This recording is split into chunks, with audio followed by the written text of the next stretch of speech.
In the heart of San Jose, California, there stands a house that doesn't follow the rules of architecture or sanity.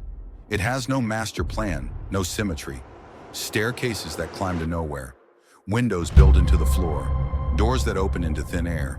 It is a home of secrets, sorrow, and perhaps something darker.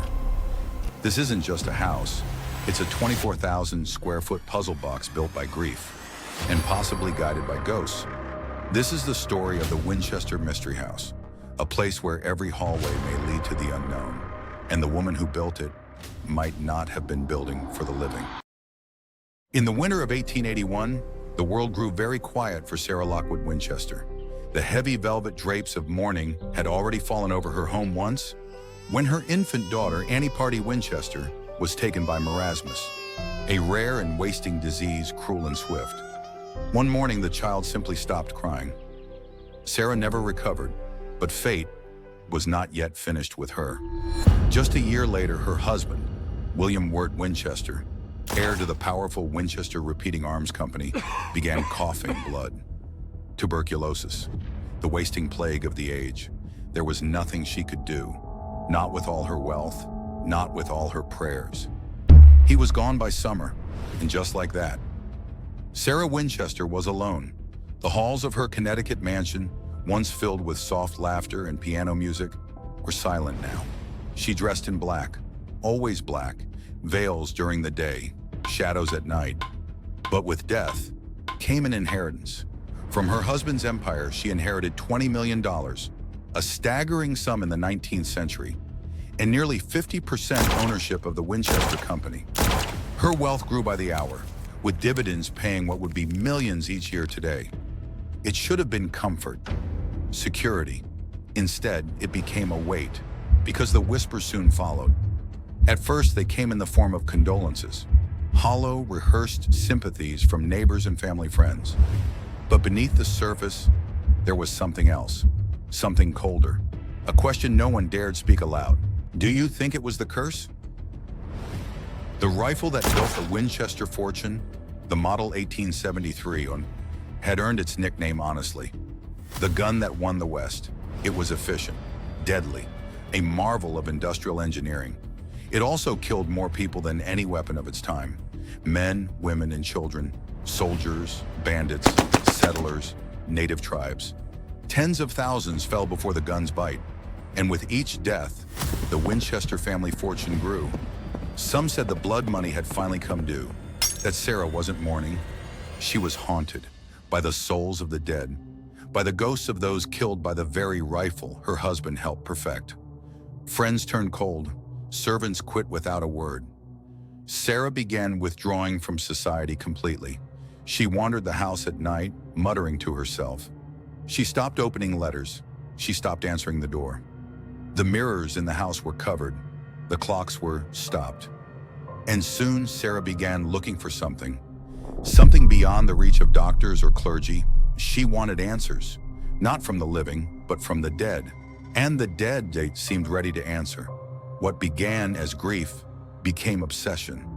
Sarah sought out mediums, spiritualists, ghost talkers, anyone who could pierce the veil. And at last, in a darkened parlor thick with candle smoke and whispers, she heard what she had been dreading and expecting. The message was clear. Your family is cursed by the blood money, by the gun, and the only way to escape it is to listen. Listen to them, the ones who'd been taken, the ones who'd been wronged, the ones who now wanted something in return. They say the rain never stopped that night. It slid down the windows of a silent Victorian house like tears on glass. Sarah Winchester sat at the table, alone except for the medium across from her. She just closed her eyes and began to speak. What she said would change everything. She told Sarah the truth she had feared most. The dead were following her, not just William, not just her daughter, but hundreds, thousands of others. Souls pierced by the steel teeth of a Winchester rifle. Men who died on battlefields, women struck down in raids, children lost in crossfire, entire families erased with a trigger pull, and a factory profit. And now those spirits were restless, angry. They were lost in the space between this world and the next. and they had found the woman whose name was stitched into the legacy of their pain. Sarah. The medium said the ghosts would not stop. They would not leave her unless she built for them a house, not just any house, but a sanctuary, a maze, a moving puzzle that could trap their energy, confuse their intentions, and offer them, maybe, a kind of peace. But there was one condition. She could never stop building, or the spirits would find her. The house was not for the living, it was for the dead, a place for them to rest. By morning, she had made her decision. She sold her home in New Haven. She left her friends, her estate, her memories behind. She withdrew all that remained of her fortune and disappeared westward, to California, to the wide open lands of San Jose. She bought an unfinished farmhouse there, quiet, remote, but it would not remain small for long.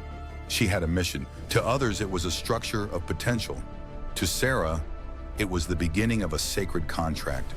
Within days of purchasing the property, she summoned builders.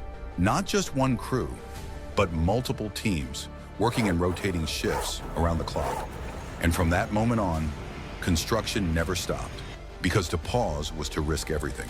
Sarah walked the halls with her lamp, moving silently, often at odd hours, making notes, giving instructions. Carpenters would arrive in the morning to find their work from the previous day torn down. They stopped asking why. They were paid handsomely, often double the going wage, and they began to understand. Logic did not live in this house. Purpose did, but not one they could grasp. The house began to grow, room by room, wing by wing, level upon level. A new floor added, a tower removed, a window sealed behind a staircase that climbed straight into a ceiling. There was no master plan, no architectural vision. It grew, like something alive. By the end of that first year, the original farmhouse was all but swallowed. It became the beating heart inside a body of growing madness. Walls doubled back on themselves. Doors opened into brick. Windows framed the view of other windows. One hallway ended with a 10-foot drop to a kitchen sink. Another with a door that opened to nothing. Just open air and a fall to the garden below. People whispered that Sarah was mad, but madness has no pattern. This did, an invisible one only she could see. Each strange turn, each sealed space, felt intentional, as though the walls were hiding something or someone.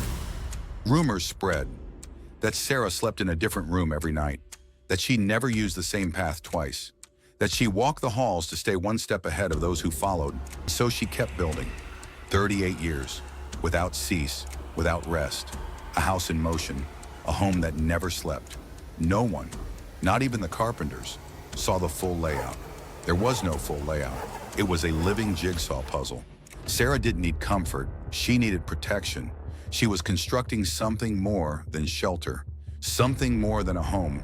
She was building a barrier, a labyrinth to mislead, confuse, and contain. And with every plank nailed, every room added, the house became her armor, her prison, her sanctuary, and her trap. And still, the hammering continued. The Winchester House is a monument to contradiction. At first glance, it appears grand. A sprawling Victorian mansion with turrets and towers, ornate balconies, and stained glass windows that shimmer in the California sun. But step inside, and the house begins to twist. There are 160 rooms. Some are grand ballrooms, others are barely large enough to stand in.